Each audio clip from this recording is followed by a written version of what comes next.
साक्षी के पैदा होते ही उसकी मां गुजर जाती है, जिसके बाद उसके पिता आलोकनाथ अकेले ही उसका पालन पोषण करते हैं। 16 साल की उम्र से ही साक्षी ने घर चलाने के लिए नौकरी शुरू कर दी थी। बेटी से बढ़कर एक बेटी की तरह वो अपने पिता को कंधे से कंधा मिलाकर काम में हाथ बटाती रहती है। साक्षी, मेरे होते हुए तुझे नौकरी करने की कोई जरूरत नहीं है।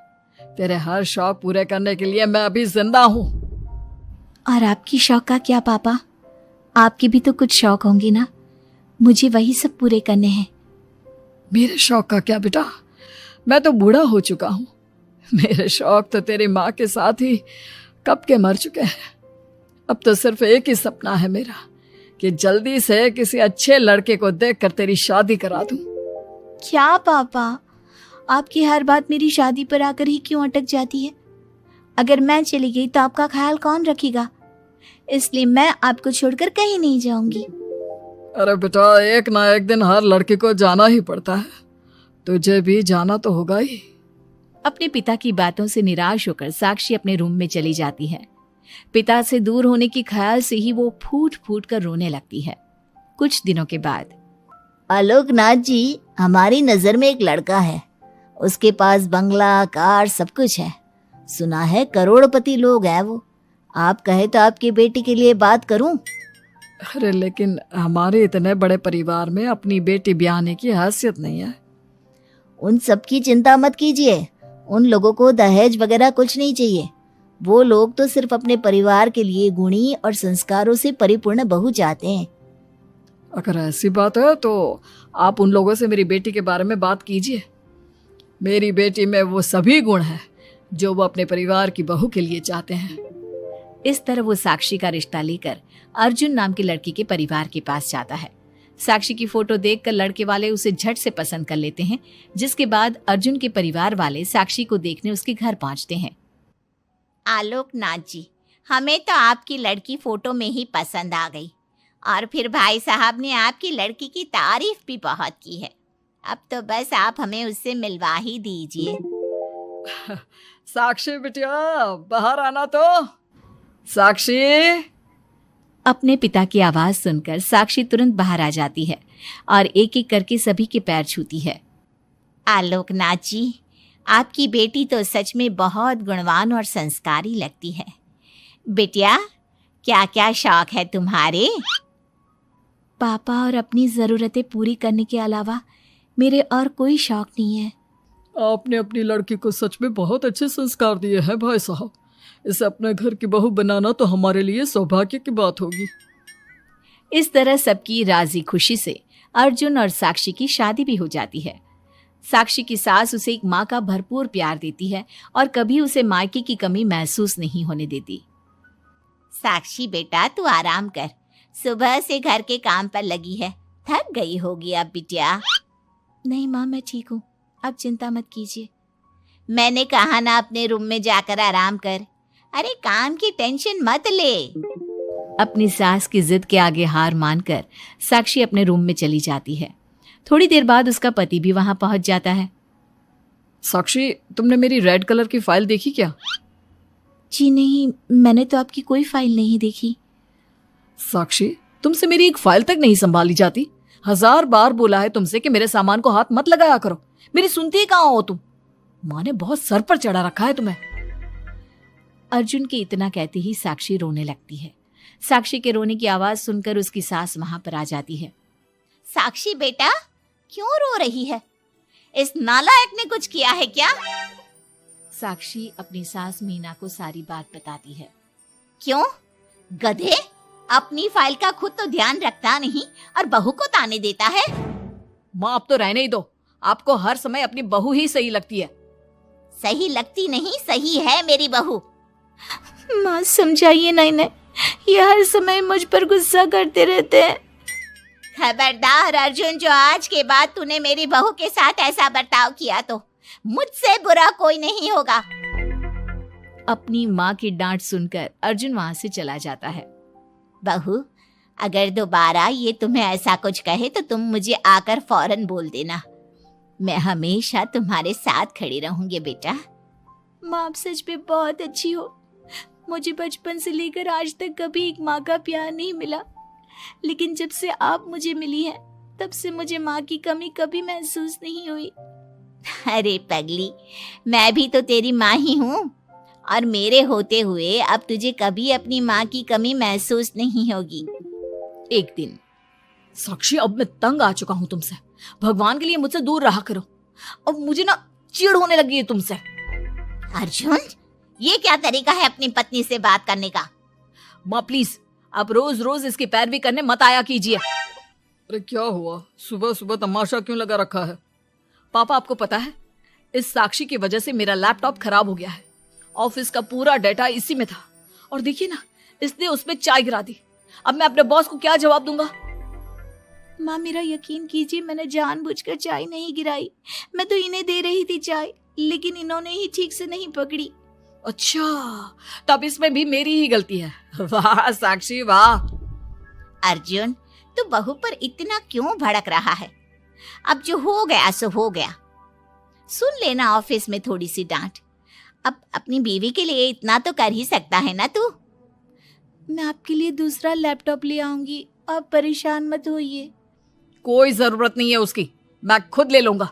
मेहरबानी करके अब मेरे सामान से दूर रहना। इतना कहकर अर्जुन वहां से चला जाता है, जिसके बाद साक्षी फूट फूट कर रोने लगती है। चुप हो जा बेटा, उसकी बातों का बुरा मत माना कर। अरे वो तो पागल है। मीना के इतना कहते ही साक्षी उसे कसकर गले लगा लेती है। माँ, आप नहीं होती तो मेरा क्या होता? मैं बहुत भाग्यशाली हूँ जो भगवान ने मुझे सास के रूप में मेरी माँ लौटा दी है। बेटा, जीवन में ये सब चलता ही रहता है, ऐसी बातों को दिल पर नहीं लगाना चाहिए। चल अब अपने आंसू पोंछ और मेरे साथ काम में हाथ बटा। इतना बोलते ही मीना रसोई की तरफ चल देती है। साक्षी भी अपनी सास के पीछे चल देती है और सभी बातों को भूलते हुए खुशी खुशी काम पर लग जाती है। मन ही मन साक्षी अपनी सास को हर जन्म में अपनी माँ के रूप में मांगने के लिए भगवान से प्रार्थना करती रहती है। ऐसे ही दिन बीतते रहते हैं। मीना हर समय ढाल बनकर अपनी बहू के लिए खड़ी रहती। तभी एक दिन पड़ोसी, मीना, तूने अपने बेटे के लिए यह कैसी बहू चुनी है, जिसकी माँ उसके पैदा होते ही गुजर गई? अरे ये तो कुलक्षणी है। ऐसों के घर का तो पानी भी नहीं पीना चाहिए, और तूने उस घर से लड़की चुन ली। ये सब फालतू बातें हैं, ऐसा कुछ नहीं होता। मीना, तूने उस बिन माँ की बहू को बहुत सर पर चढ़ा कर रखा है। अभी भी वक्त है, संभाल ले उसे। कहीं ऐसा ना हो कि तेरे हाथों से फिसल जाए तेरी बहू। ये तुम लोग क्या बोल रही हो? मेरी बहू बाकी बहू जैसी नहीं है, वो तो कोहिनूर से भी कीमती है मेरे लिए। हमारा काम था तुझे समझाना। बहू को कभी भी बेटे से बढ़कर प्यार नहीं देना चाहिए, वरना उन्हें बिगड़ते देर नहीं लगती। और यहाँ तो तेरी बहू बिन माँ के पली बड़ी है। न जाने उसके बाप ने कैसे संस्कार दिए होंगे उसे। चुप करो तुम लोग, मैं अच्छे से समझती हूँ तुम लोग मुझे मेरी बहू के खिलाफ भड़काना चाहते हो। देख मीना, हम तेरी सहेलियां हैं, तुझे भड़काकर हमें कुछ नहीं मिलने वाला, लेकिन बहू को इतना सर पर चढ़ाना ठीक नहीं। हमारा काम तो सिर्फ तुझे आगाह करने का था, बाकी मानना न मानना तेरी मर्जी। चल मीना, अब हम लोग चलते हैं, तू अपना ध्यान रखियो। इतना बोलकर सभी लोग वहां से चले जाते हैं, जिसके बाद मीना घंटों तक सोच में डूब जाती है और अपने बहू के प्रति इतनी सारी बातें सुनकर कहीं ना कहीं उसके मन में भी साक्षी के लिए हीन भावना जन्म लेती है। तभी वहां पर साक्षी भी आ जाती है। माँ जी, ये लीजिए चाय। रख दे और जा। क्या हुआ माँ जी, आप कुछ उखड़ी उखड़ी सी लग रही हैं। कहाँ ना जाए यहाँ से, एक बार में तुझे सुनाई नहीं देता क्या? अपनी सास का बदला सा व्यवहार देख साक्षी तुरंत वहां से चली जाती है। अगले दिन, बहू, बहू कहाँ चली गई? साक्षी! जी माँ जी। ये क्या, घर इतना गंदा कैसे हो रखा है? कभी हाथ पैर भी मार लिया कर इधर उधर, वैसे तो सारा दिन घर में नाचती रहती है। मैं अभी पूरा घर अच्छे से साफ कर देती हूँ माँ जी। एक हाथ में झाड़ू और दूसरे हाथ में बाल्टी लिए साक्षी चुपचाप घर के कामों में लग जाती है। शाम में, साक्षी, ऑफिस में मेरी कल बहुत जरूरी मीटिंग है, मेरे कुछ कपड़े प्रेस कर दो, मुझे कल जल्दी निकलना है। जी अभी कर देती हूँ। साक्षी अर्जुन के कपड़े प्रेस कर ही रही होती है, तभी उसके ससुर उसे आवाज लगा देते हैं, जिस पर वो भागते हुए उनके पास जाती है। और थोड़ी देर बाद जब रूम में आती है तो वो देखती है कि अर्जुन के कपड़े बुरी तरह से जल चुके थे। मैंने कहा था ना तुमसे कि कल ऑफिस के मीटिंग में मुझे यही कपड़े पहनने हैं, उसके बाद भी तुमने मेरे कपड़े जला दिए। मुझे माफ कर दीजिए, मुझसे गलती हो गई। ये कोई छोटी मोटी गलती नहीं है, समझ में आ रहा है तुम्हें? शोर की आवाज सुनकर अभय और मीना भी वहां पहुंच जाते हैं। क्या हुआ, तुम दोनों लड़ क्यों रहे हो? पापा देखिए ना, इसने मेरी नई शर्ट जला दी जो मैं कल मीटिंग में पहनने वाला था। बेटा उसे मैंने ही आवाज दी थी, इसलिए वो शायद जल्दबाजी में प्रेस का बटन बंद करना भूल गई होगी।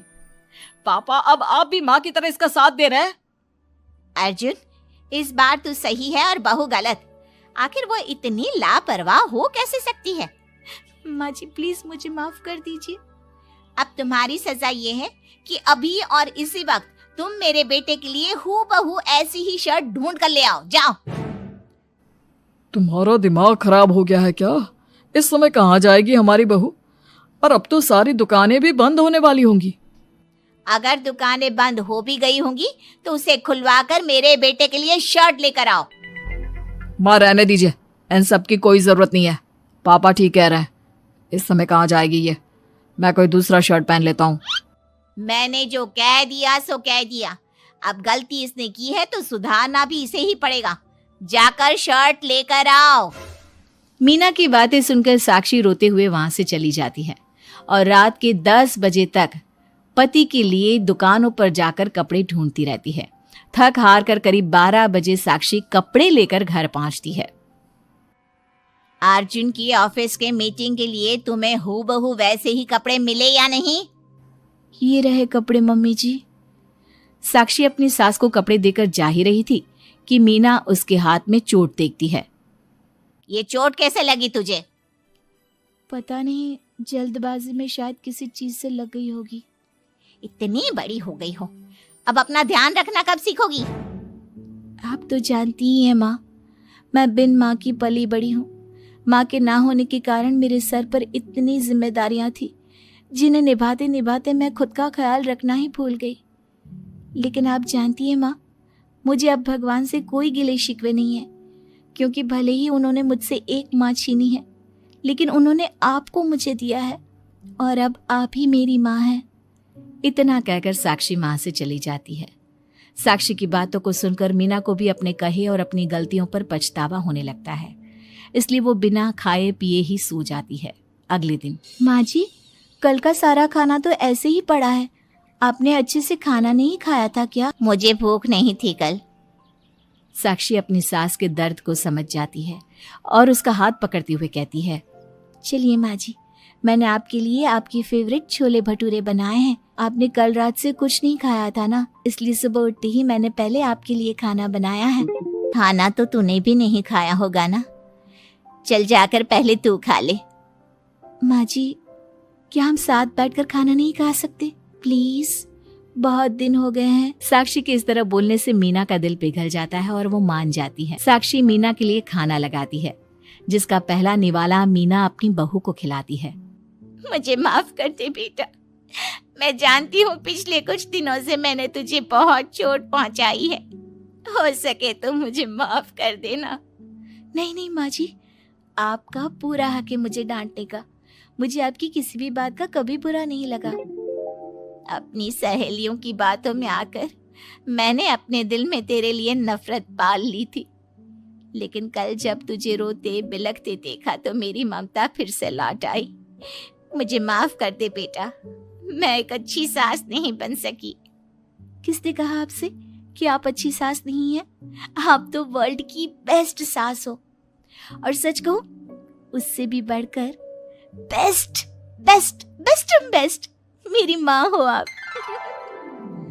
इतना कहकर साक्षी अपनी सास को गले लगा लेती है और उसके बाद दोनों पहले की ही तरह हंसी खुशी साथ रहने लगते हैं।